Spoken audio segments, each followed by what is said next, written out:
Welcome. Welcome, everybody. Good to see you. Let's see. All right. Hey, Anka. Hey, Nelly. Glad to have you here. Um, I think we might have had some difficulties with the link that Alex had to get on here. Oh, there we go.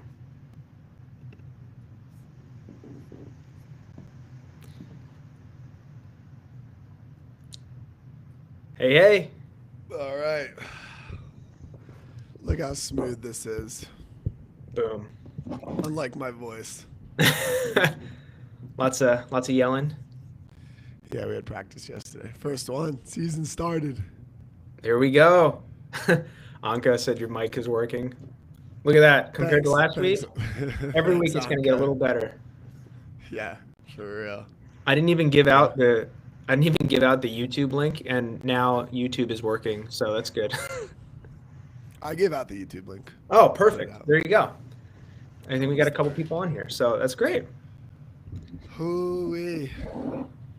How's How it are you going? doing? Oh, I'm dead, dude. I'm are you? dead. I ran so hard yesterday. Woo! All right. But it's actually perfect because then we get to talk about that because like this is a new now officially entering the new phase of the year, you know. Yeah, man. This is a big, like, when you get into March, get into like getting close to April, you're in like preseason mode or like just about to start pro season. It's good stuff. Yeah, and I felt Motivation. really good. That's good. Nice. Yeah, like I mean, all we did it was 10 to 4, like a little bit of a lunch break, and like 80% of it was just scrimmaging, like full live scrimmage, which was Nice. sick. Like it felt like a very useful practice for the team. I like But and I don't feel sore, but I just feel depleted. Like I just feel like you know what I mean, like fatigued physically. that. Oh Like yeah. my body doesn't feel like sore or anything, but like I just feel like I don't have a lot to give. Yeah. I totally, and honestly, like that's pretty good prep then, because like that's typically the feel, right? After like a big tournament, you're just like Yeah, done for a few days. So let's acclimate to that now, you know? yeah, But definitely a good day to do recovery work of some kind. yeah. That's what I was thinking. Like, what do you think? Because I was thinking like I definitely wanted to hop on the bike for 10 minutes. You know, I was gonna do like obviously cars. I did some stretching last night. I did like cars the day before practice, like all the full Yeah. body cars. What else do you think? Because I wanted to do like a little bit of like some weights, but is that just me being a dumbass? Like lighter weights. Yeah, I don't think so. I would just like basically think like low impact. So bike is great, cars are great. Um, once you start amping up the volume and intensity of playing, then like the weight stuff is, especially for a recovery day, the goal is just like try to maintain strength and muscle mass. Because like if you're playing a lot and you're having 6 hour practices and tournaments, like you're gonna lose some strength, you're gonna lose some muscle mass. So like the strength work is like let me just maintain stuff. So you could even do moderately heavy lifts for like let's say you could do 8 reps, you do like 3 sets of 4. So like it's not that you're not working, it's just you're not pushing too much into fatigue, you're not getting sore, but you're getting that strength stimulus. Okay, cool. That's probably what I'll do then. Probably just some some bike, and then I'll probably even do the like heavier workout you have, but either like Mhm. just put the weights back a little bit and just chill, just to like Yeah, move the body. But I'll do bike, cars, and then just some of that. I like that because you can get some good work in, and it won't take you too much to recover from. That's like that can get tough because like Nah. if you're pretty highly motivated and you get yourself moving and warmed up, then it can be easy to be like, "Ah, I could just do more." Right, Um, because I'm gonna get the blood flowing and stuff. But really, that's all I want to do: get the blood flowing, like fucking move some weight, just because I don't know, it's fun. oh, And I'm going away. I'm teaching a mini camp down in Pueblo on Wednesday and Thursday. Oh, But nice. so like I won't have access to any like gym that I know of, you know. So might as well like do a little Right. something now, and you know, I can like run down there, and I'll be Yeah. at a mini camp, so I might as well just like run one of those days after like some tempos or something. But dude, I feel fast as fuck from running all the. I feel light. I haven't been taking creatine. Just I like stopped. I just ran out, and then I just haven't gotten anymore. But I'm like Yeah. pretty light for what I've been. Like I was like just under 190. Like I was like 188 for a while, and now I'm more like like close, like just above 180. But I feel Yeah. like really fast. Like and from all the running that we've been doing, like that I've been doing from, you know, getting into like the conditioning stuff and like the track stuff that I've been doing. Like I feel like I can just run really fast. It's cool. Dude, that is exciting. And then like I forget if we've talked much about the creatine, but it definitely you tend to hold on more water weight, and 100%. so it does have absolutely has benefits. I also found that I personally, when I took it, I would feel a little bloated and just I would be a little bit heavier. And I found personally that I felt better without it. So you Yeah, can it's definitely super use it. interesting. It's super I, interesting because, you know, you hear all that good stuff about it. and it has been heavily researched. It's definitely beneficial. It provides benefits for like, getting more intensity out of what you're doing, probably having a little bit more endurance.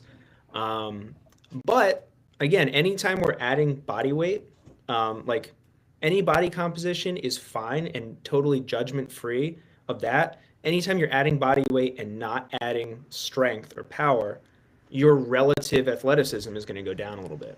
Makes sense. Yeah, for sure. Yeah, yeah. Yeah, it is really interesting. Like it'd be yeah. Yeah. Nellie's lifting right now. Crazy. I love it. So how are you watching, Nelly? You got like on the YouTube and you're doing your weights. That's cool. Be And curious. Anka didn't know you lose muscle mass after long tournaments. I mean, why do you think I'm so So. skinny, dude? Yeah, no, you do. Because I be running.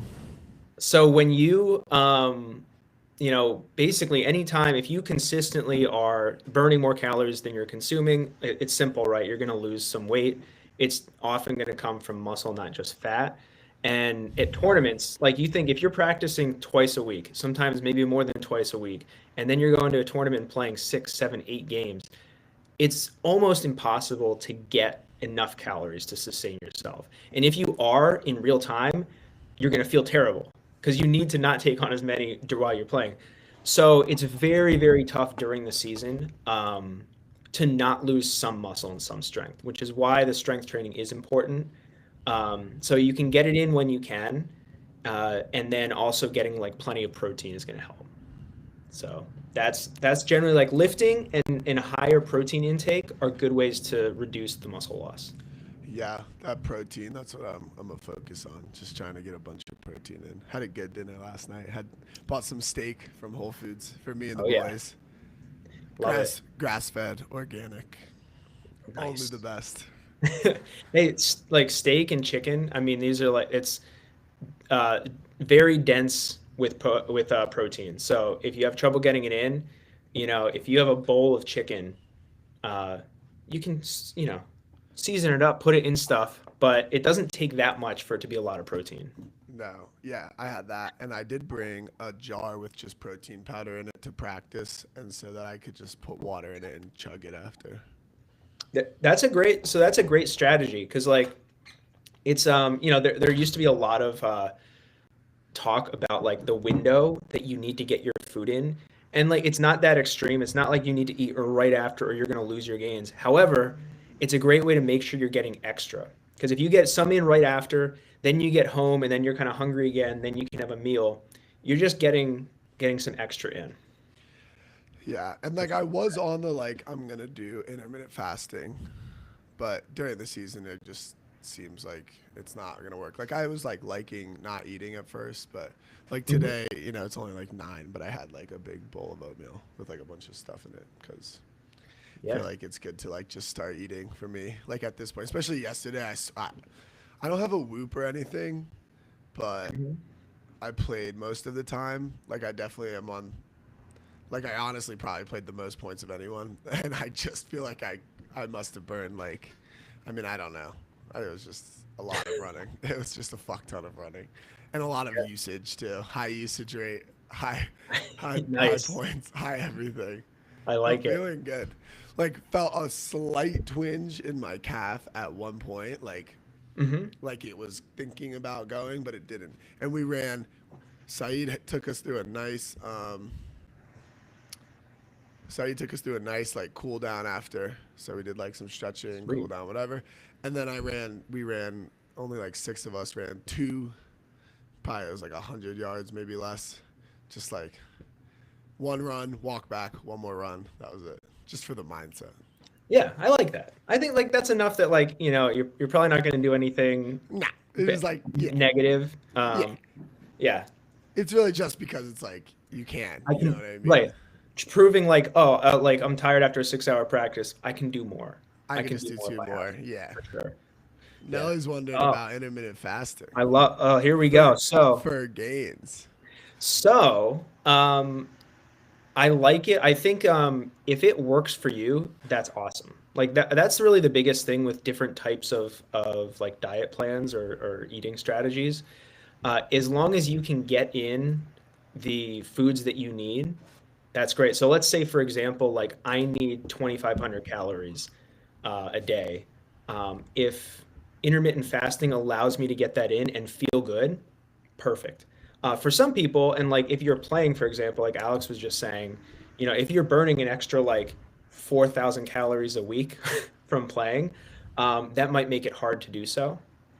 But generally, like throughout the week, if you're able to still get in like the protein and carbs and fat you need, you're able to get in the right amount of calories. That's awesome.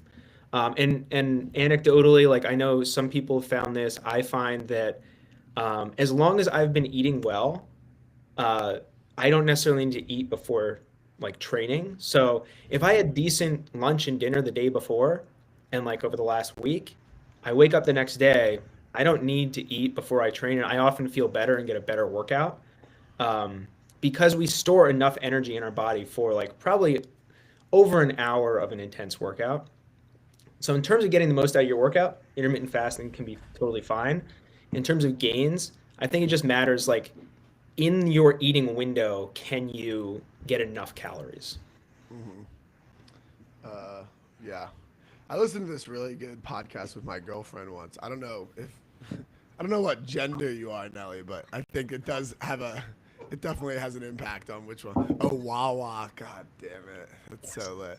But definitely, which I listened to this really interesting podcast because Hugh had this woman's doctor on who was like, you know, I guess I just always look at it through the lens of like a guy because I'm a guy, so that's how I thought about it. And it was really eye opening to have this lady on and like, they have like a fucking long podcast and just all they, she was talking about. Because I was doing the intermittent fasting then, and I was like, yeah, Del, you should try like sometimes.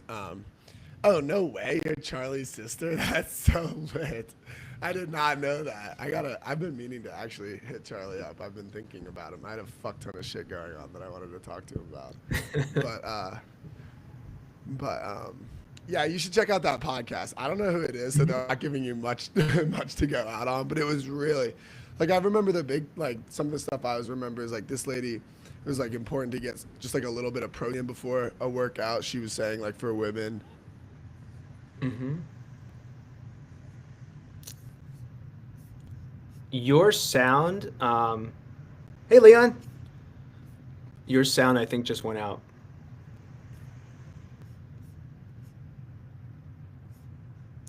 All right, wait. All right, I hear you.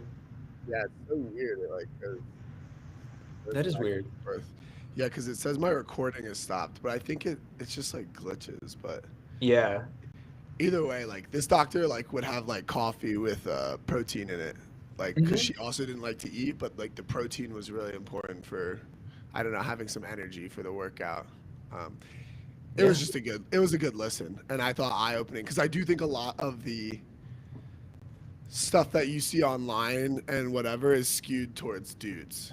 Absolutely. And Yeah. so it's like important to get that perspective, that's more for women. So it's very interesting. Well, I'm gonna Yeah. try refreshing because I have this pop-up thing like stuck on my screen. It's annoying me. Oh, really? It Okay. might it might like take me out for a second. Okay, that's all good. I'm gonna link right now. So there's a podcast episode on the Andy Galpin podcast. Um, and so I'm gonna just link this. There's a video to it, and then you can find the link for the audio as well. Um, Here's what I'm gonna do. I'm just gonna put it in the chat. So what I really like about this is this guy Jordan Sullivan. So he trains a lot of really high level athletes. He's trained people who've done like these ridiculous endurance events, and he talks about them in this podcast.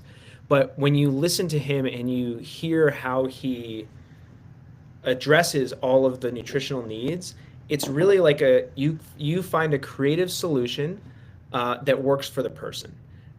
So I love that because it's all about like what is this person going to be able to sustainably do to meet their needs. He talked about an athlete preparing for something, and it's like they're eating steak and they're eating salmon and they're eating jelly beans, and it's basically like you're fueling in a way that it works for you, that you don't feel miserable about, but also gives you everything you need. So I think it's a really good mindset, not just for nutrition, but also for training in general.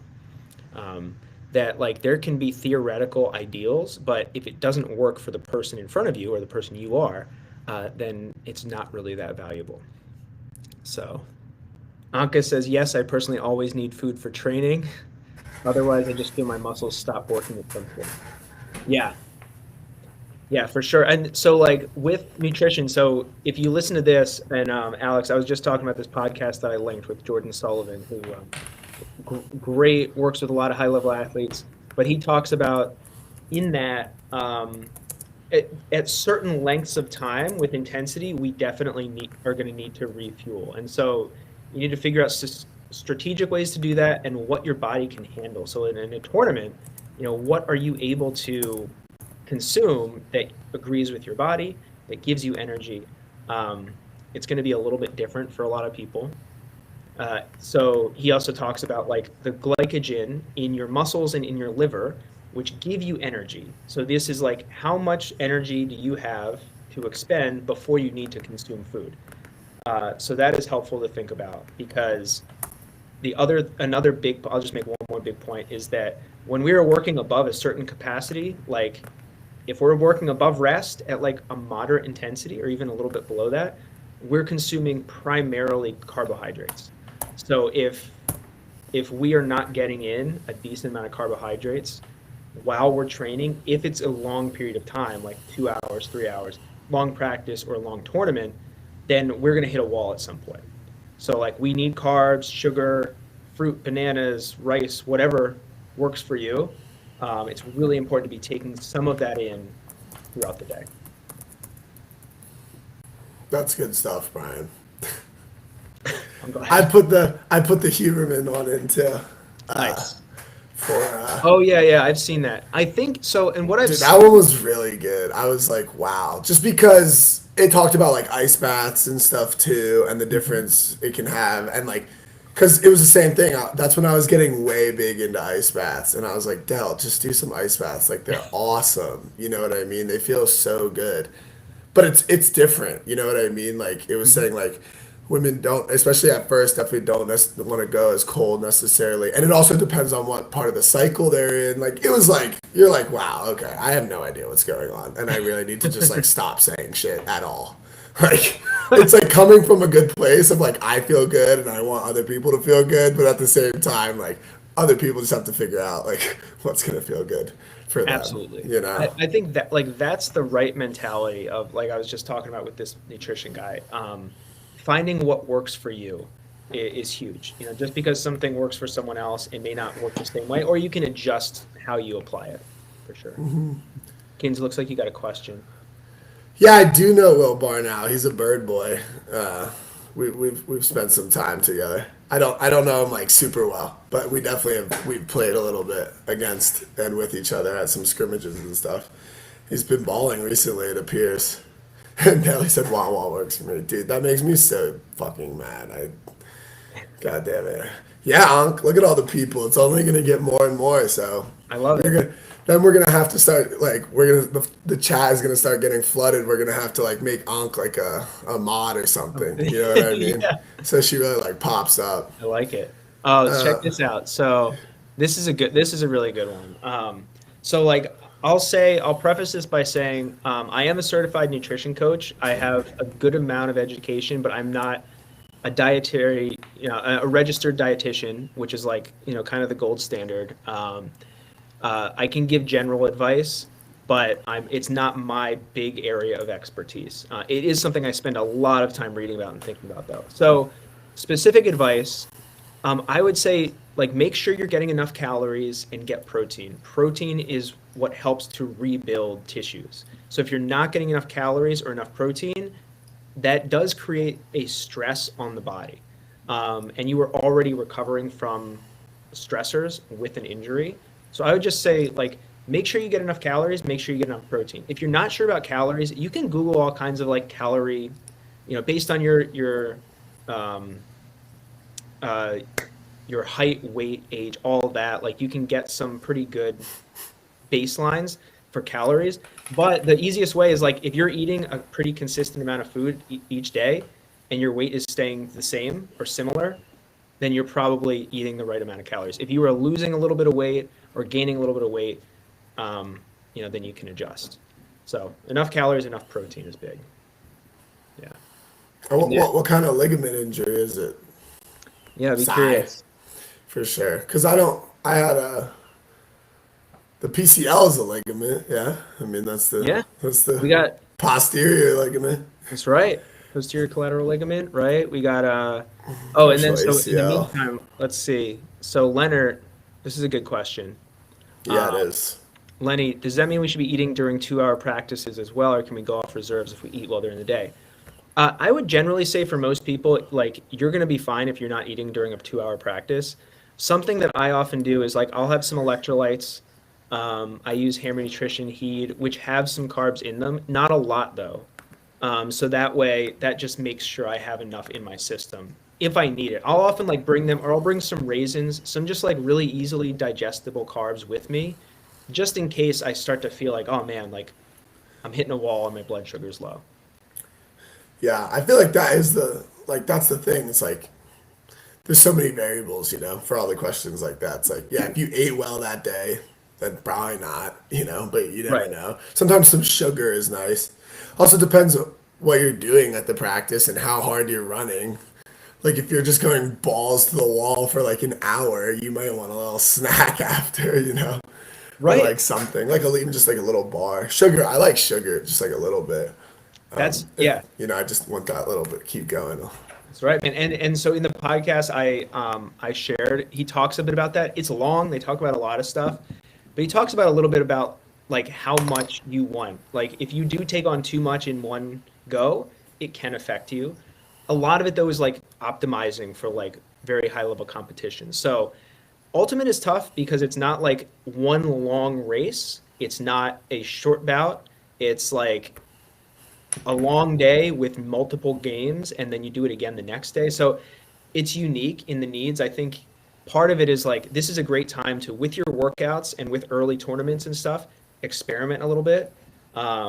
My rule of thumb is like make sure I'm getting some carbs in. Don't eat anything super heavy within at least a couple hours of playing intensely. And consume something usually in small amounts throughout the day. So those are big go-tos for sure. Trying to find those. I had this nice picture of all the joint supplements I was taking for Psy. But like the big thing for me for that stuff, like what I found worked really well for me, and it was based off a video that Mikey sent me, was first biking, like the freaking moving the joint in a cyclical way with low resistance. Like not like I'm not biking with a lot of resistance. Like sometimes I'm like, the like competitive side of me is like, I should probably pump this up a little bit. But really, it's just like getting on there and having the joint moving in the same way because that's what gets blood flow. Like what I learned was like, the knee doesn't get a lot of blood flow, Hmm. which is why the cartilage and all that stuff, it doesn't heal well because there's no blood going to the area. But Right. when you get it moving, you get all that blood going to the area, so that's really good for it. And then there were three that I was taking, and the only one I'm not going to be able to link, but so yeah, collagen, which was definitely huge.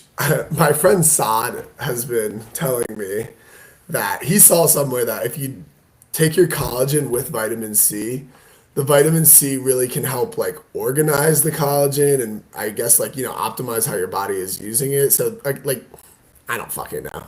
This is what my friend Saad told me. He probably had a good source though.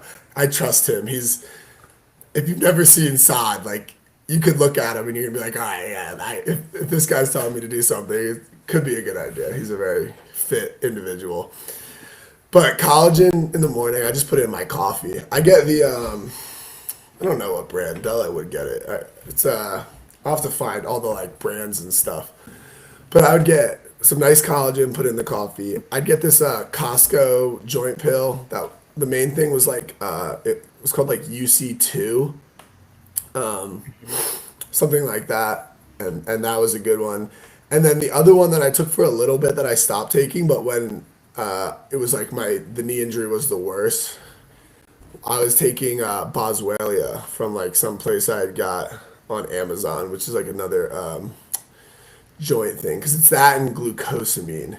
It's like those three are like the big like what I saw, and it helped a lot. But now I'm at a point where I just do the biking and collagen, and I don't really take the other joint supplements because it's been like a year, and I've got it to a point where it's not noticeable at all. And I've just really found that the biking is, if I stay on that every day, Yeah. it's money. All right, Leon's heard the same thing about vitamin C. Yeah. Fuck So yeah, fuck I yeah. love it. I love it. I think again, like what works for you is great. What the things we know, so supplements can help, and I've heard a lot of people have really good experiences. So that's awesome. That's valid. What I will say is like the things that help the most and that we know for sure help movement, like regular movement, blood flow, isometrics are like two of the biggest things that so like the thing with supplements, if you have if it doesn't hurt your wallet too much and like that stuff usually isn't too expensive, if it's not too much of a cost, it's worth trying out for sure and seeing. But the stuff that's free is movement and isometrics, and like I'm telling you, 100%. I like what's great about the bike is you get a lot of repetitive movement. Doing things like we do in our training is cars, joint rotations, isometrics. I'm going to post this for knee rotation and knee rotation isometrics. Here's a video. So this is something, it takes some time. It's not like, magic, but if you put in consistent time and energy, that is what helps to bring blood flow to the area, and the isometrics are what help actually treat the tendons. And then, of course, if you're taking in the nutrients that you need, that's going to help. But anytime we have an injury, movement and isometrics are what direct the healing process. If we don't load up the injured area in a way that is safe, at least, then it's just going to develop more scar tissue and become a bigger issue. So, yeah, that's why biking can be great because it's low impact. And that's why I've gotten to that point, because it's like all that stuff when it was really bad, like at the heat of my injury, I was like, I'm gonna do literally everything I can. Like I'm buying every supplement, I'm doing everything. And now that it's gotten so much better, it's like as long as I'm biking most days, I don't really need to do anything else. And the collagen, I just, it has other like healthy things, so that's just kind of like a habit. Yeah, I just put all those ones in because the other one is when I was having more inflammation in my knee and stuff, was trying to do more turmeric.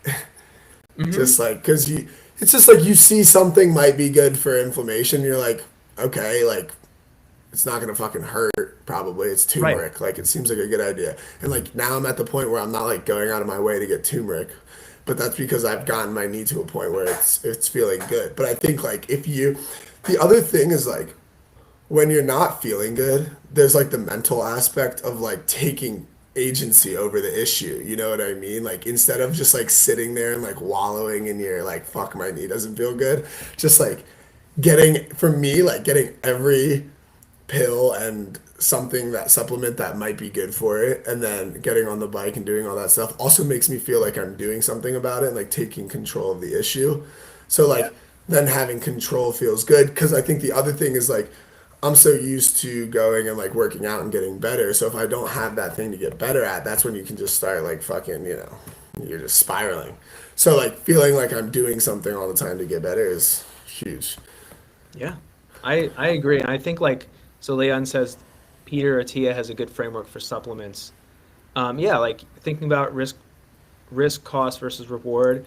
I think too, the one of the challenges is that people can do the stuff, the easy stuff. Like it's one thing if you're like, I'm going to do everything. But a lot of people, what they'll do is like they'll take medication or they'll take supplements, or they'll like foam roll, which is okay, but and then not do the active training to improve it. That's the challenge. It's like if you're doing all of it, fantastic. But like I just wrote an email last night about like, focusing on small details instead of big blocks. And this applies to training, it applies to skill work, everything. Like if we focus more of our attention on the smaller stuff, we're actually not, the example I used was like if you're trying to stay afloat in a lake and you have cement blocks tied to your feet, but you're focusing on like your breaststroke, it's the Right. wrong priorities. So it's not that it can't be helpful, it's you want to make sure that you're also doing the really important stuff. It's low key like the big like the dark side of like Western medicine. You know what I mean? Is like you get all the pills and stuff, but like you might just need to focus on a lifestyle change, like before if you're just doing the pills. You know what I mean? It's not like the pills aren't good, and some of Right. them are very helpful. I'm not like hating on that process, Right, for but sure. there's definitely if when you're out of balance in that, it's the not doing the lifestyle things and only taking the pills because you think they're going to be good. Where it's like, yeah, And some of it is a communication thing with with different people in the medical system, where it's like people are not counseled on this, and they're just like, yeah, take these pills, put this brace on, you know, don't do anything for 6 weeks. Well, so what's Ankh asking here? And what you got U24 practice? What's going? Can we get a little more info on that? Yeah, there we go. So you can give us some more information, Anka, and what I'm gonna do in the evening after dinner, really to keep it really simple, I love just taking a brisk walk, like 10 to 20 minutes. Awesome for getting the blood flowing. It just feels good. Mentally, it's nice, a nice little break. Then doing some cars, like full body, shoulders, hips, ankles, anything specifically that you deal with. So like I'll use myself as an example. Lots of knee rotations, hip cars, ankles. But that's like general. Anything that feels good is great, but an evening walk is awesome. That's a go-to. Simple. Simple, simple. And It's so, true. It's true. Went on a long walk last night and it felt so good. So in June there's Worlds. Yep, 24 in Spain. The coming weekend there's practice tournament Italy for mixed. There's eight. nice. So are you on the U.S. team, Ankh? Okay, is in, are No, you in I the played for the Netherlands? Yeah, Netherlands. yeah, yeah. That's so Yeah. tough. Holy shit. That's sick. I'm going to. I don't think I'm gonna go to U24, but I kind of want to because I'm my plan right now is to get on a team for the European Beach Ultimate Club Championships. So go to Poland June 6th and 8th for that, and then I have the London invite with the super team. Tokay super team London invite is June 14th, 15th. But like U24 is like right after. So I could just do that. We have like one game for the summit, but I think I might want to miss that one game. It's like a home game versus fucking Vegas, so it's not like. And so like I'm gonna go to Europe, so I could go all the way and just go to U24s too, which could be sick. Would be just fun to watch. That's true. Oh man. World's Beach in November, lol. Yeah, I should have. I was so pissed. Like I applied for that team and they announced the tryouts like a month before, and they were the weekend after nationals finished.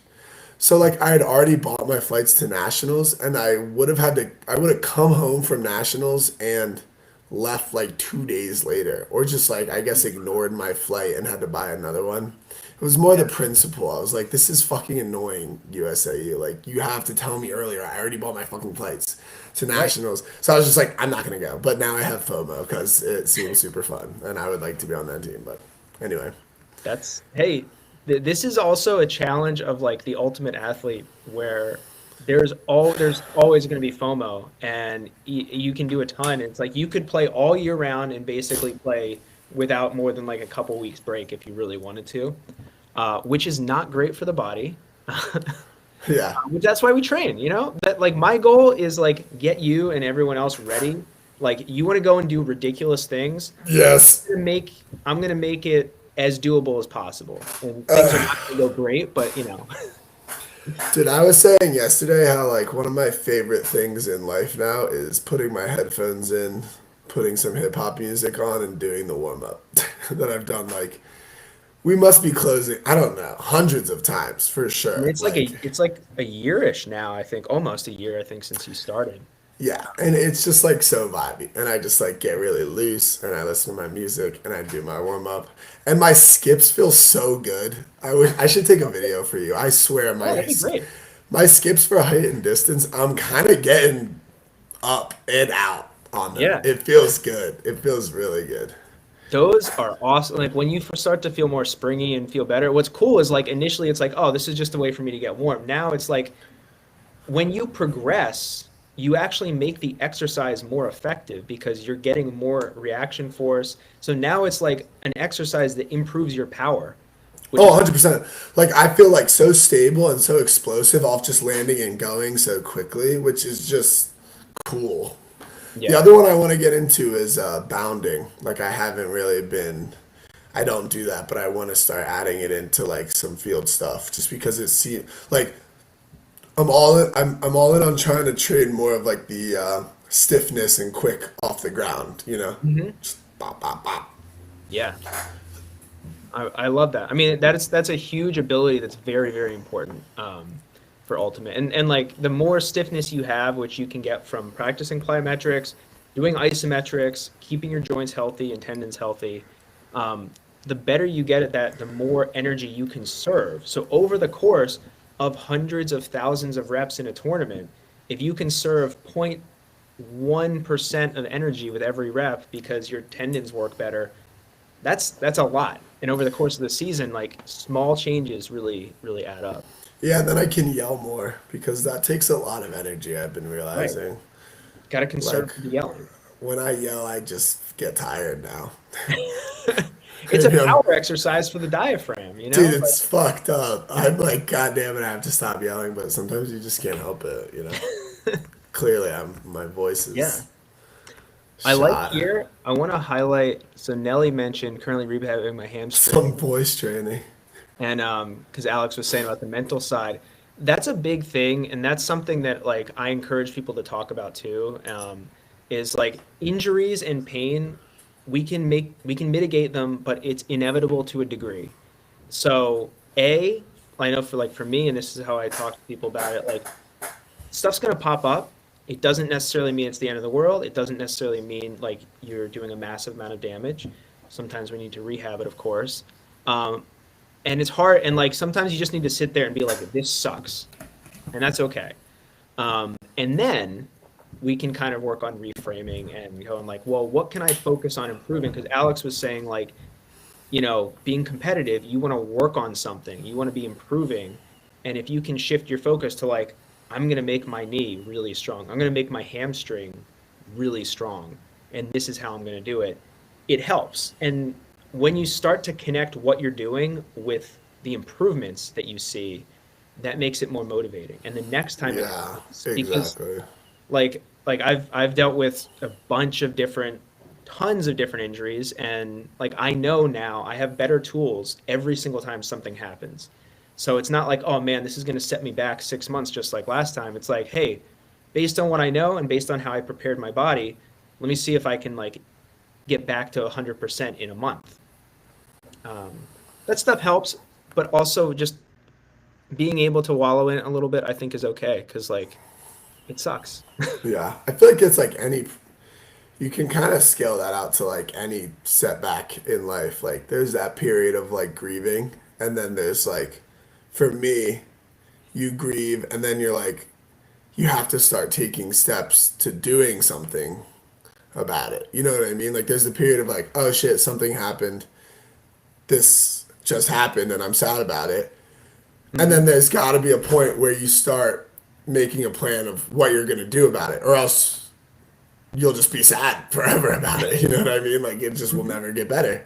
Like, and the other thing is, I also think it makes you feel a lot better once you start taking those plans. So like whatever your injury is, it's like, oh, you know, my hamstring.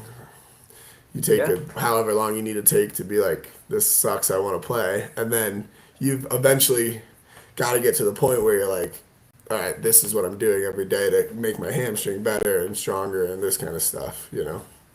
exactly. And for the record, Nellie's been doing that, which is super cool. Like I actually There just you did go, a Natalie. with her. It's going to be in the beta testing program for my Ultimate Mobility Pro. So we'll get after that. And yeah, consistent effort. The big challenge that, a- again, our medical system, like they're great. It does great things. It can do great things. For a lot of the injuries, it's not ideal because the messaging isn't awesome and like people are enabled to not do things. It's like, you know what? I'm going to brace this up or I'm going to wrap it up. Don't do anything, Right. and it's like we're enabled to kind of like go hands off, which Right. makes things worse because then we get weaker and then we return to activity. It's much harder, Right. Right. and Right. Right. that's why I have a job. You know that. Yeah. Yeah. The mental side of it is like, I mean, because you see players who can't get out of the mental, you know. I mean, we talked about this, I feel like, when you were on the pod, but like that mental roadblock of just like injuries and like, I don't know, it's so subjective, like in a weird way, you know what I mean? Like injuries are real and things happen to your body, but like how you're perceiving them and your mindset about it is, you know, arguably just as important in a lot of ways, you know, and depending on the injury, which is super interesting to me, honestly. Mhm. It's real and like pain is very complicated. So like I can't say I understand everything about it, but like the context matters. The like if you think about like what if your shoulder just started randomly hurting and it was a sharp pain and you're like, what did I do? Like I injured myself. And then like imagine like, you know, 10 seconds before that you ran into the door frame. The pain is much better when you know why. And like when you don't understand why or you don't have context for it, it's very different. Um, and it just naturally captures our attention. And then it becomes like all we can think about. So having a sense of some autonomy Yeah. can help reduce pain. Having a sense of safety. If I'm like, I can I can work within a certain amount of pain and be totally fine, that's fine. And what's challenging is like people we talked about this I think on the pod of like kind of like the balance of like getting people back to playing and doing something productive versus resting or sitting out because there's a lot you can do between playing in a tournament and sitting and not doing anything, right? You can do a Yeah. warm up, you can do cards, you can do isometrics, but a lot of times mentally it's very tough to be like, if I'm not playing, I don't want to do anything. And I feel like ultimately it's just like each person is on their own journey because like it's like borderline impossible to know like, is this someone that I need to be pushing? Is this because like if they're like, my hamstring hurts, maybe I feel like they should be pushing it, maybe they should just be resting it. I don't fucking know, you know what I mean? The thing is like, do what you got to do. You know, good luck. Like I don't like, that's really it, and that's really all you can say for me. Like Yeah.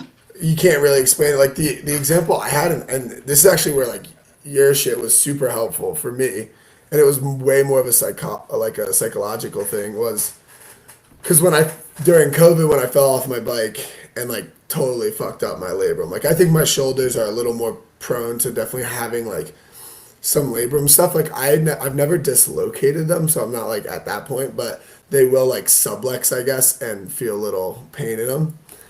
And when I fell off my bike during COVID, I just like blew the right one up and I had to get surgery.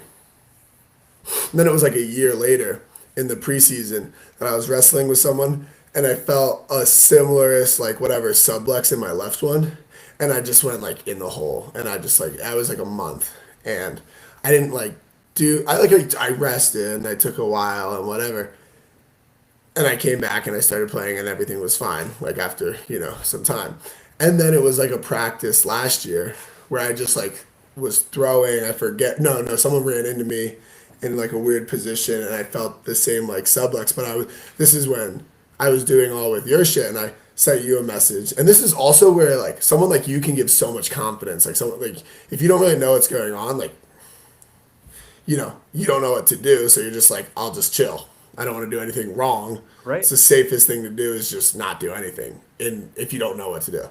But so I hit you up and was like, what should I do?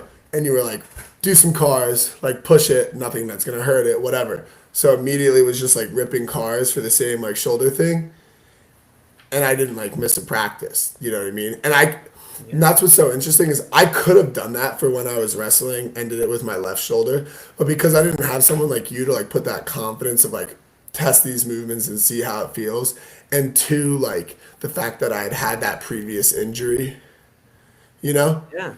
so that's all just like learning as you go, because that shit was like, it was like a huge eye opener for me on just like how to attack an injury in a sense. Like maybe attack is like a bit of a aggressive word, but like I like handle it. Because like with you, I just started really pushing the ranges of motion, getting it moving, like all the blood flow. Like it felt like it was so empowering. Like that first day, even after I had heard it. Yeah. And yeah, I just like got right back into it where, if I had done that when I had been wrestling on the left shoulder, I could have done, I think, the same, approach, and I wouldn't have had to miss like games and that kind of shit.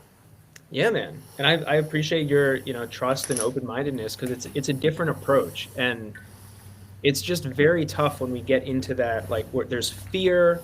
The amount of people though I speak to that like they're afraid to do, it's like cars, it's like, shouldn't I not do anything, or I shouldn't move it in this range? And for me, it's like I have a background in this stuff, but also it's like, well, you were just playing. Like, what do you think is more stressful on the tissues? You sprinting and hitting the ground, or like kind of in a controlled manner exploring a range of motion? But people have this disconnect of like, I think isometrics might, like that might be, making things worse. I'm like, well, like you've been sprinting and changing direction at full speed. Like that's next level compared to the intensity. So like we can always find an intensity that works for us. Like I had shoulder surgery on my throwing shoulder, and the day I got home from the hospital, I was doing isometrics, like literally. You're a freak, dude. But yeah, I am. You're a freak. I have been doing stuff. Now, let me just clarify. Yeah, like disclaimer. Don't do it.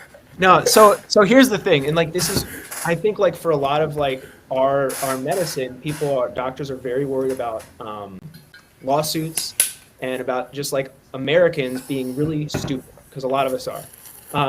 So like they brace things up, they cast things that they might not do in other countries. But I'm in a brace like because they had just cut open my shoulder in 4 different places. And I couldn't move my arm. I wasn't allowed to. But what I could do, which is an isometric, is like fist squeezes.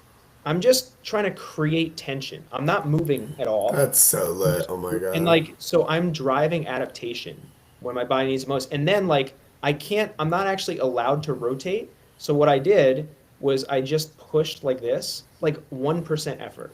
I'm like, okay, it didn't hurt. I feel fine the next day. So every single day, I'm just very gradually progressing. And yeah, like there's times where I'm like, this is cool. I'm like really helping myself recover. And then I have a day where I'm like, this sucks. I can't throw, and I won't be able to throw for 5 months. But having that ability to progress, like start at the lowest level and progress, not only did it help through the process, but then it changes your perspective on other things. Because I'm like, oh, my knee hurts. This kind of sucks. But like, you know what? I'm not in a brace. I didn't just have surgery. I can find a level, and it's not going to be 0, where I can train and make this better. And if I can be patient and progressive, I can make things better. Yeah, it's huge. It's huge for the mental health. Leon, Yeah, that was in a reel I posted recently. It was a throwback from like 2020 where I was like literally trying to deadlift my RAV4. So listen, I don't claim to be the smartest person or to make the best decisions, but just like everyone I train, like I want to prepare you to make poor decisions sometimes and still come out of it feeling okay. Growth mindset. Yeah, That's what it's all about. yeah. Nelly, who are you playing at TEP with? I was thinking about going, and then I didn't. I didn't go. But definitely on the bucket list. Gotta go eventually, for sure. Hopefully, hopefully next year. I might get on a team for next year. That's what I'm gonna do. Oh, we also got I forgot to highlight this. So Leon said we need to change what RICE stands for. Yep. RICE debunked. Rest, ice, compress, elevate. No. It's literally like the person who came up with it was like, this doesn't work. Anka says rest, isometrics, cars, euphoria. I love it. Yeah, Yeah, 'cause we can still one use of those seems not like the other. Unless euphoria is like the end goal, I guess. Yeah. I guess that makes sense. Yeah. Maybe that works. Yeah. Women's random USA team. That's cool. Fire. That's very cool. I love going to those tournaments, like with new people in a crazy place and just like playing. Yeah, it's so fun. Like this wasn't a crazy place, but last year, for people who don't know, I actually got to play against Alex. I got an invite to play with the South African team. So like I hadn't played with a club team for the season. My wife was pregnant. I was like, I can't commit to that. And then I got to go out and just play at US Open. I had never met any of my teammates in person. And then we're just playing against, the best teams in the country. It was freaking awesome. Yeah, Brian got a layout D against us. I forget who you layout D'd. I don't remember. I think it was blonde, maybe short hair. It was, but I don't know who. I'm like, Either. but it wasn't Danny because he wasn't playing. So who the fuck is blonde and short hair? Yeah, it was a break side. Maybe cut. maybe Connor.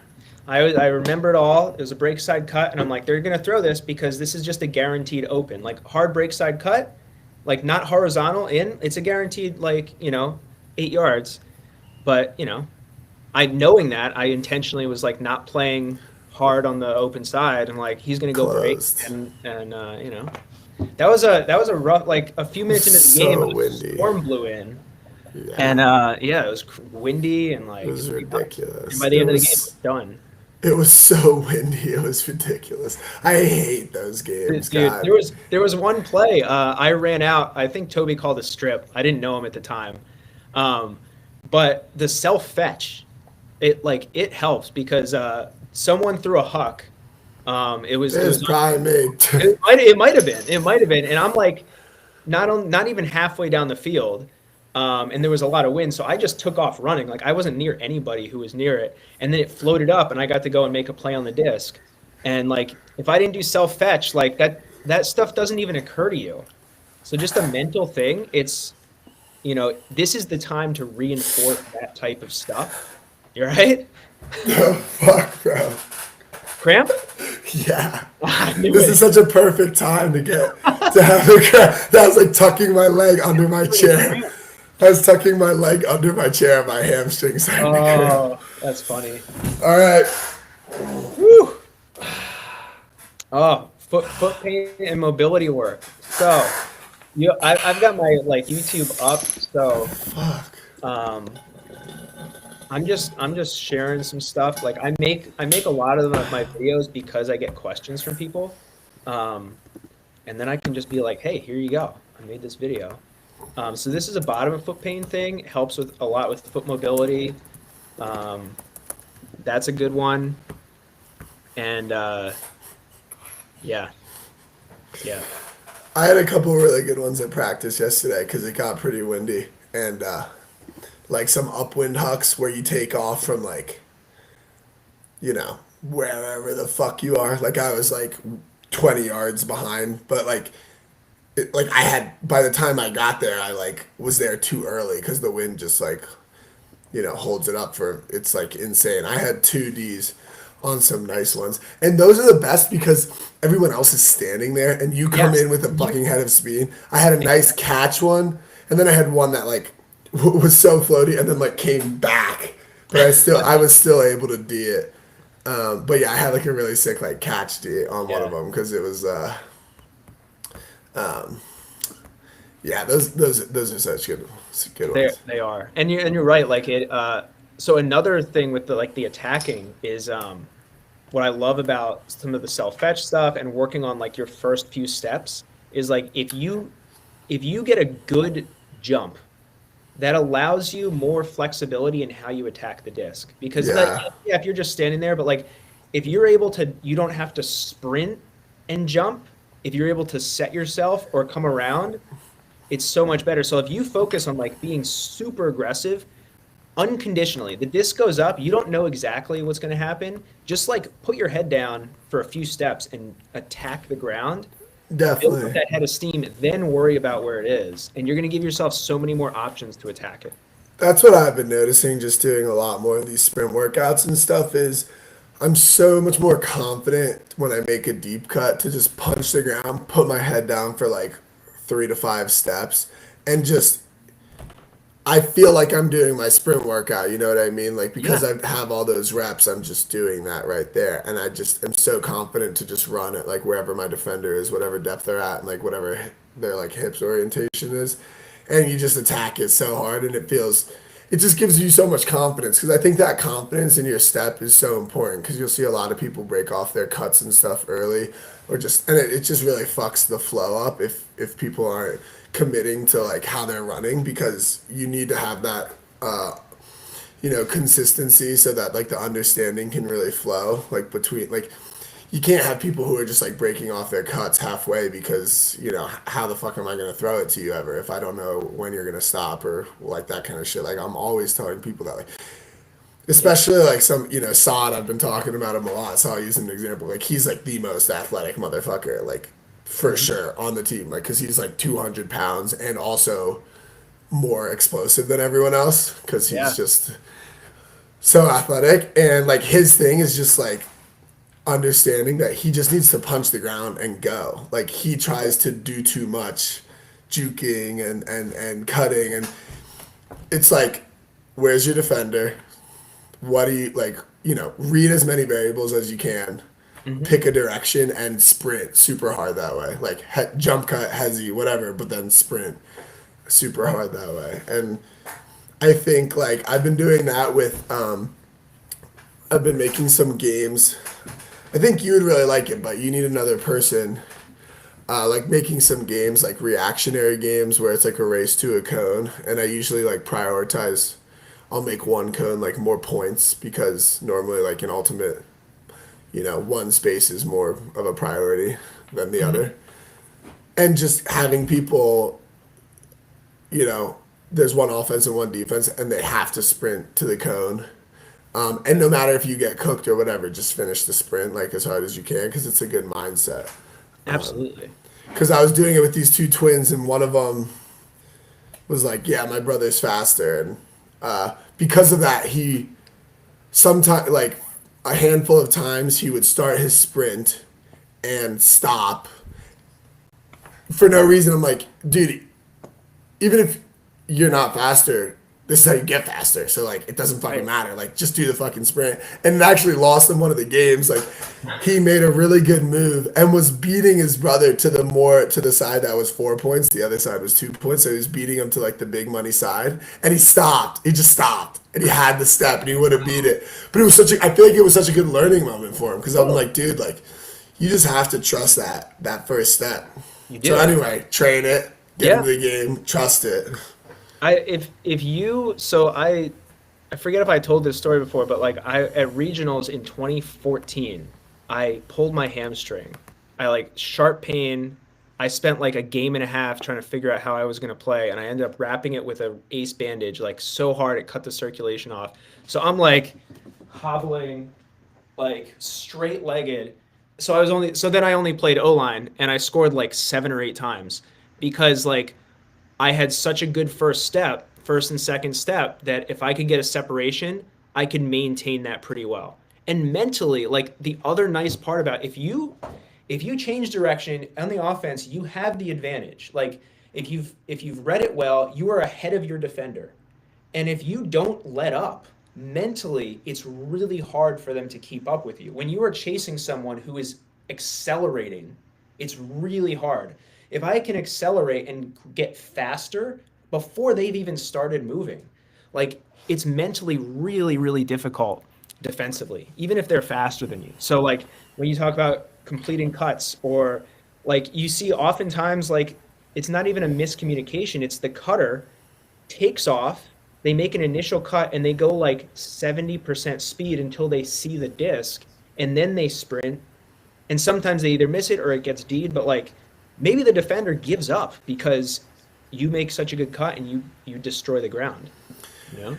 Yeah, and it's been really nice, like for my own game, just being able to trust that because it helps the throwers a lot, like that you just punch the ground and go. Because I think a lot of times you just, even it takes them a second to hit you, and like, but when you keep making the cut, it gives them that opportunity, and it also, it really gets you on the same page. Yeah, I had another one yesterday where this guy Kai is like 6'5" and he's a beast, Kai Marshall.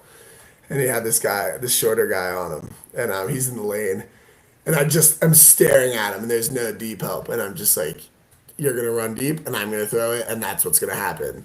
And he like runs deep, and it didn't really hit it super hard, and then he like hesied, and it was gonna come back under when I threw it, and it was overthrown, and but those are the moments I'm like, you just go up to him on the side, I'm like, God, just so you know, I'm gonna throw that every time. So if you can just punch the ground and be confident in that, like. Yeah. It's gonna go every single time because Right. it also makes it so much harder. Like if you can complete that kind of stuff, then like the defender better get like 3 yards behind you. Is And how then you I just have an feel. easy, absolutely. That's how I feel. It's like you got to be able to punish that shit, especially if I have the disc because I feel like I can throw it anywhere on the field. Yeah. I had a buddy who like I played with and it was the same team and he had a just bomb flick hawk. Like he could just bomb it as far as he wanted basically. And we were on D line. It was always like, okay, we get a turn. I was gonna do the initial cut, and if I was being fronted, I would just not even cut, just run deep, and he would bomb it. And it's like until they adjust, you just keep doing that. No hesi, no miscommunication. It's like we both know we're on the same page, and then like you said, then they start backing you, and because you were consistent and aggressive, now you basically get a free under. Yeah, like my rule with like the good deep threats is like if they're even or in front of you, you're just going deep, and I'm throwing it. Like that's the rule. Yeah, right. Like Yeah, yeah. because even if they're even, like that's what you learn from doing this reactionary drill is like, and I have them start when they're even at first. Before I do the point system, I just make them even so that people start even, and that's literally impossible unless you just like unless like these guys were twins, so it was actually kind of funny because they would read each other really well sometimes. Yeah. But if you get a good jump cut hezi, unless the person is just a fucking freak athlete and like significantly faster than you, you're gonna beat them to whichever cone you decide to go if you're confident about it. So I take that rule of thumb for like, if people are even, like just punch the ground. You want that like jump cut hezi so you can like freeze them a little bit too is like the ideal. Like even just like that slight bit of misdirection to keep them on their toes. And then you get that split second of a head start. Like they just can't, they shouldn't be able to catch up, especially at an elite level when everyone is, Exactly. similar in like speed and running and all that kind of stuff. So Exactly. If it's a good throw and they keep going, like there's nothing you can do. I mean, offense has the advantage. That's why breaks are such a big deal on high level because, yeah. And how do you win in mixed, Donk? You figured it out. You got the solution. Are you guys gonna win U24? I doubt it. the Like I doubt it. You beating the U.S. this year, or what? I do love though, yeah, if you know people are underestimating you. Never win. Yeah, especially with that fucking self-talk, you'll never win. I agree. Hey, you go in with the chip on your shoulder and you just make them pay. All you can do, I played on some teams where like we're Aiming overmatched. for the top two. Okay. What is this? No. Number one. If you don't set your sights too high, then you set them too low, Unc. Okay. So let's go. You can beat the US. They're kind of scrubby. They think they're so good. They're really not. They don't. I guarantee you, they don't do shit. Nah, they probably do shit. They're pretty good, but they're beatable. Like anyone's Yeah, beatable. they are. But you guys might suck. So I don't know. Like you guys But might. I will say the underestimation thing, you can get people like I was 100% saying, I was showing up to scrubby. They are, dude. They're scrubby. They're scrubs. Robbie. And they make the team, and they get all, and they're like all happy. I mean, they're like, they're like 20. Like it makes sense. I'd be happy too. Yeah, Just saying, anyone's beatable. anyone's beatable. That's the Oh, truth. your ladies are mostly Groot on the super team. We have like 5 Groot, like the 5 top Groot women. I don't know who they are, but I hear they're pretty good. So I should get those names. You probably know who they are.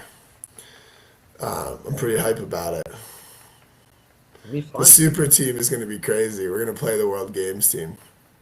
Ooh. That's great. Dude, the London invite Awesome. mixed like teams are so stacked. Really? It's these are the only teams. It's the U24 Canadian team, the U24 Australian team, the Australian World Games team, the Canadian World Games team, the USA World Games team, the German World Games team, the French World Games team, and the Tokyo Super team. That's it. Wow. Those are the only teams. Yeah, for mixed. It's gonna be fucking insane. Quinn and I are both playing on the super team. Woo. And, Oh, and, that's and a awesome. couple other like US people. Yeah, dude. It's basically just the World Games with 2 U24 teams and the super team. That's awesome. Oh man. Yeah, it's gonna be crazy. That's like I love that kind of shit because it gives me so much more. It gives me like like a season gives me enough motivation, but some like an opportunity like that gets me wanting to work out even fucking more. Oh yeah. Having some extra like special kind of events coming up, that is very helpful for motivation.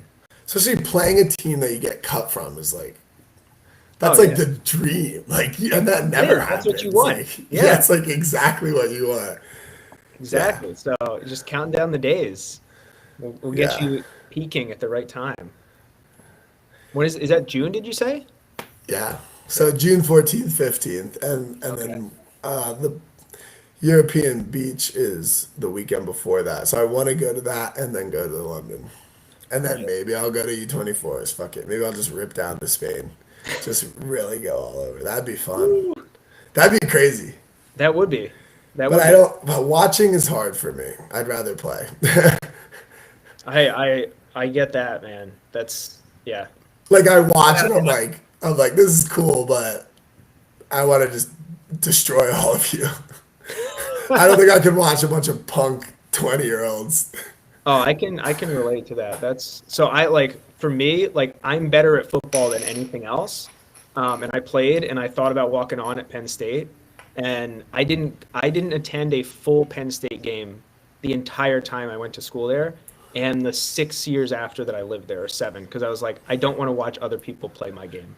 Yeah. I don't want to watch my people near my age playing when I want to play. So I totally get that. Dude, we played some at our culture day for Summit. We played some. It was like 4v4, 2-hand touch in the Oh, park. It was so much fun. I almost mossed Toby so bad, and I caught it, and he followed through and was Oh. able to knock it out. And I wanted to call a strip so bad, Yeah, and I couldn't. yeah. It was so nice to like reached over him and grabbed it. It would have. Those I could have. guys. Yeah, I mean, I wanted to play tackle, but no one was down. But I'm like, if you don't want to get tackled, just go down. I mean, that's fair. I Just will slide. say, like, tackle football, like, people are going to get messed up, especially if they're not used to it. I used to love it, man. Pick up tackle. I love tackle. My It's jam. Kai did tackle me twice. I was the only person that got tackled, which is fair because I asked for it. Yeah, You just got to go down soft, you know? yeah. It's not like he's trying to kill me. I don't know. I just think it's so much fun. Oh, it's great. It's great. It's great cross training, as long as you don't Yeah. get, like, just regular. Right. Yeah. Yeah. Freaking Sam Van. You know Sam Van Dusen? Because he was a Pittsburgh guy. Maybe. he has like huge lefty throws. He was like Okay. pit. He's on the team, and I went to block him, and I could tell he played football because he just like locked me up, like shed me, and then like got the tackle, and I was like, "What the fuck are we doing? Like, holy shit, this is Oh, crazy." that's awesome, man. He like it was like textbook. I was like, "Wow, Yeah. I'm gonna have to level up for next It is time different. It is different, man, when you get play against people who like know what's going on. for sure." Anka, great to see you here. Yeah, I will see you Good. tomorrow at the live call. Yeah, good shit, Unc. Yeah, this is awesome. It's good chirping with you. My client I saw just before this call, TJ, he played at Princeton basketball, and then he played overseas pro at a really high level for like 8 or 9 years, and like That's that sick. level of expertise, like he could go to any, the dude that you sent me the Rodney. video of, Matt The Schmarzo, Strong yeah. by Science. Every time he posts a frisbee thing, I get like 10 people sending me the um, The but self fetch was like, yeah, obvious. but he's talented. He goes and destroys people, and like my client's like, yeah, he's realizing how hard it is to make an actual pro team. Like my dude's like he played pro for like 9 years and like won a championship in Greece, and like the level, it's just nuts. Like it just reminded me when you mentioned about blocking. It's like when you play with someone who's like a master in their area, even though they might not be at the top level, they're like the 0.0001%. Like it's nuts. It is nuts. And I Master. was been realizing that with like Ultimate is like we really do have a lot of like we're still at a place in our sport where like a lot of the leftovers are coming to like play. You know what I mean? Like Yeah, yeah. that's just it. Like it's just Right. The pool of people don't grow, like people don't look and be like, man, I really want to be like an ultimate player when I grow up. Like in my client, it's like from the time he was a kid, he's shooting, I don't know, hundreds of shots a day, every single day for his entire life. that's what I'm Like the saying. baseline, That's what I'm saying. different.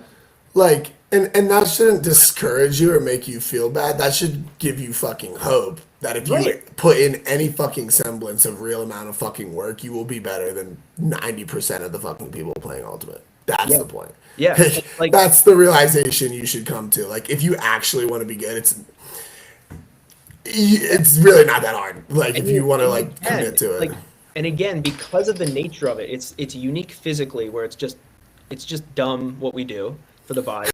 So if you can stay relatively healthy, like Right. it's such an advantage because then you have the ability to practice all the skills. Like because that's the truth. Like the baseline compared to some other sports is relatively low. And like I saw a great, or I listened to a podcast from a marketing guy I follow for business, but he was talking about like skills and passion, and how like people develop passion when they get good at things through the process of getting good. You don't just go like, oh, I'm passionate about this, so like I'm gonna make it my thing. Like, and that development is not necessarily fun. If you want to make your forehand better, or you want to make your cutting better, Yeah. like there's gonna there's gonna be aspects that are fun, but like what about the 10,000 reps you're getting in by yourself when it's It's cold that out? type 2 fun, but it's also like it is fun. It's like It depends is. what drives you. Like as a Exactly. competitor, it sounds fun, but at the same time, like yeah, it's not It's necessarily and always fun to like go do it. But then you're done, or then what's fun is like you go fucking win a big game and you right. play really fucking well. That's like, and it's also this level of fun that you don't just get by not putting in a good amount of work. Like, Totally. when you go perform and do something at a really high level, like, and then afterwards you're like, holy shit, that was kind of cool. Like, that was pretty fun. You can't just, if you don't put in those work. So it's like, you kind of Right. know that in the back of your mind. That's why you're doing it.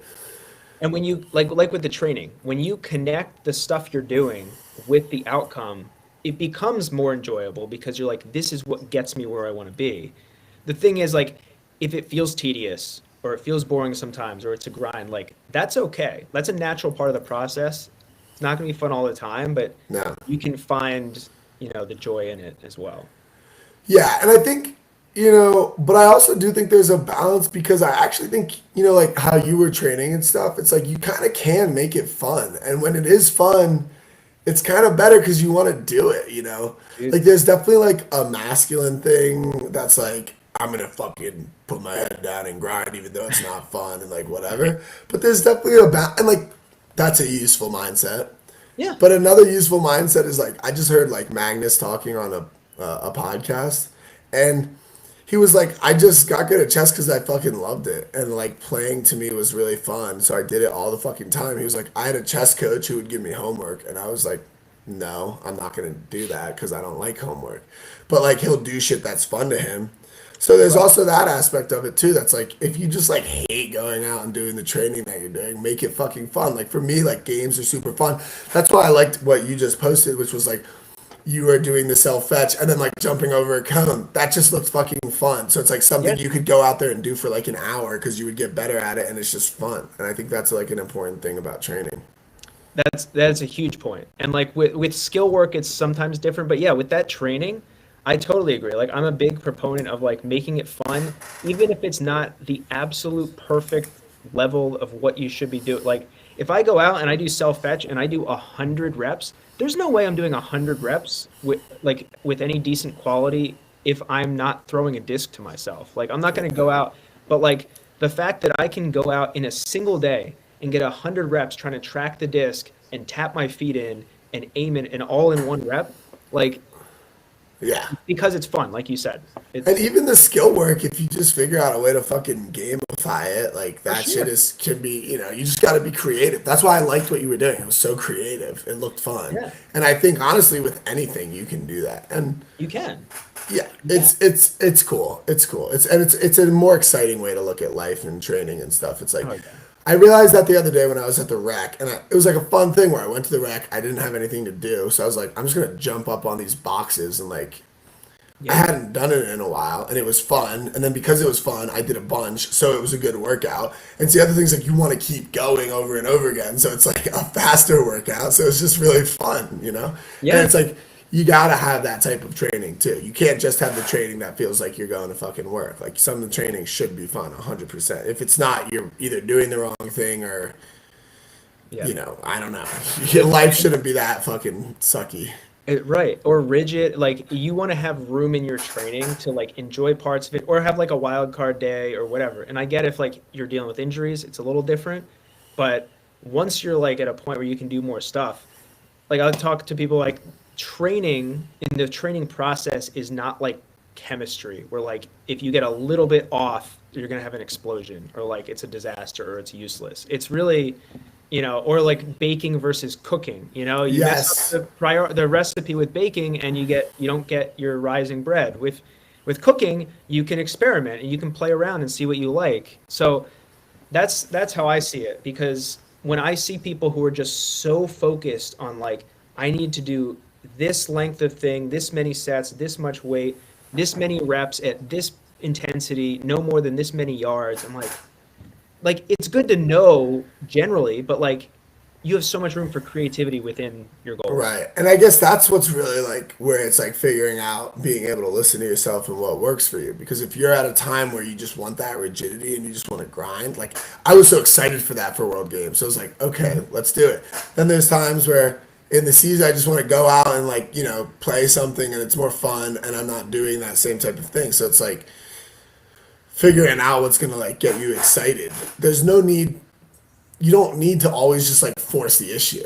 You know what I Right. mean? And that's what was so eye opening about Magnus, who was the fucking best chess player in the world by far. And it wasn't like he was like, oh yeah, I did this shit and it was a grind. It was like no, it was like he just loved chess, played all the time, wanted to read about it, all that kind of shit. And so it was enjoyable to him doing puzzles, all that stuff. And Yeah. so he did it all the time because he got so much enjoyment out of it. And if you're accumulating that much time because you enjoy it, you're gonna be way more successful than someone who has to push themselves through some like rigid, boring, their Right. perception of like boring workout. You know? Yeah, and if it's like again, the biggest keys to progress is consistency. Is like just showing up, consistency Right. in time. So like if you solve for that, you're gonna make progress. Like maybe it's not optimal, but you can worry about that later. So like 100%. yeah, if you do something, so many people do things that like they think are right, but it's totally unsustainable. Right. If you're not enjoying any aspect of it whatsoever, you're going to stop doing it at some point. Yeah, it's a super interesting part of all that. I'm glad we talked about it. That was Yeah. yeah, that's really interesting.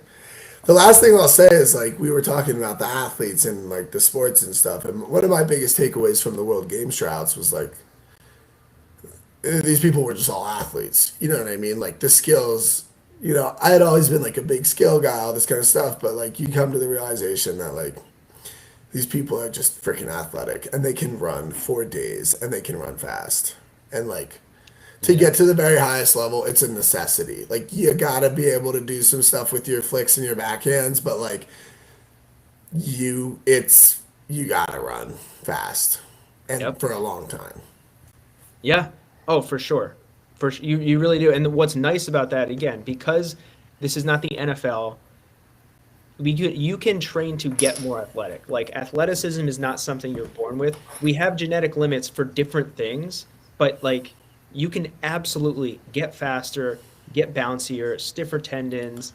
You can improve your like awareness. Like when you have good field awareness, you actually can use your athleticism better. You're more reactive because you're anticipating things more. So it's definitely something we can work on and improve. Yeah, if you want to work on it, no question about it. Like just running a fuck ton this off season has definitely made me a better runner, which makes sense. Right. And changes like my mindset. Like I don't think I really considered myself. There were definitely some time, like there was definitely a few years where I didn't really consider myself like athletic or like an athlete. You know what I mean? And I would do athletic shit, and other people would say it.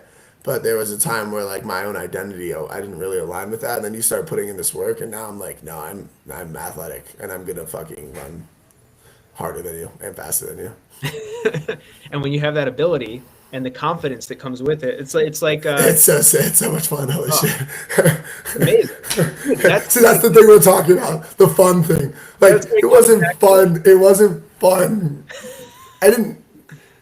I wasn't like laughing, giggling, all Right, this shit right. at the field, running my 200s and running all this shit. But then we talk about it now. I go to practice. I'm playing really fucking well, and then like, yeah, that's fun.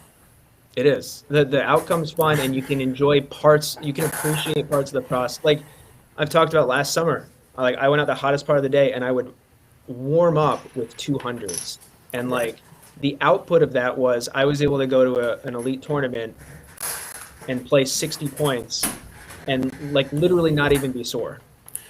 Um, and Right, that, and seeing that work fun. seeing that work pay off is fun. See, That's a exactly. fun feeling. And when you do it enough, so that's another, you do it enough, then you really associate the work with the fun outcome, and it naturally becomes more fun, even They're without like, you having to. yeah, they're like blending together, Yeah. 100%. Fuck yeah. Whoo! This is great, man. This is Right? great. Well, I think we should give an opportunity for anyone else to do a question in the chat, but if not, Yeah. we Yeah, can we tie it up this here. is this has been a good one. This has been a good one, and it's cool to see like if we keep doing it, that like this one definitely had more people in the chat. Yeah. Yeah. Leon, appreciate you, bro. Yeah, Leon. Thank you, sir. Great stuff. And yeah, we'll be back here next week. Yeah, we will. Yeah, we will. Yeah, it's exciting. I mean, just yesterday, I was doing the warm up and stuff, and I was like, wow, the season has started. Like, that was the first practice as a team. We have like 5 more until our first game. It was like crazy. That is, I got happy. I was like, wow, this season, like, it's been an off season, put the work in now. It's like, it's starting, which is a crazy feeling because it's going to be another. It's like you don't know what it holds, which is so exciting. Like what this season holds, the opportunity that's there, you don't know, and that truly gets me fucking pumped up. dude. That is awesome. That is awesome. Yeah. And you put in the work, so like you're prepared. You're ready for it. Yeah, yeah. Most definitely, most definitely. Well, All right. great chat. Yeah, that was a good one. Yeah, They're gonna keep getting better and better every time, I think. they are. I think so. Especially now too with the season in season and training. Like, there's gonna be so much to talk to you about because I'll have just so many thoughts. Definitely. Definitely. Yeah, things get and obviously like, little things pop up and then like time is different, we have different ability to recover and it'll be good. And I think people get real motivated too around this time of year to like hop on and chat because 100%. regular season. Yeah, shit's starting to go down. Yeah. All right, I'm gonna go hit the bike. All Hit the right. weights. Hit the cars. Awesome. Enjoy. All right. See you, All right, bye. Brian. Bye, everyone. Later.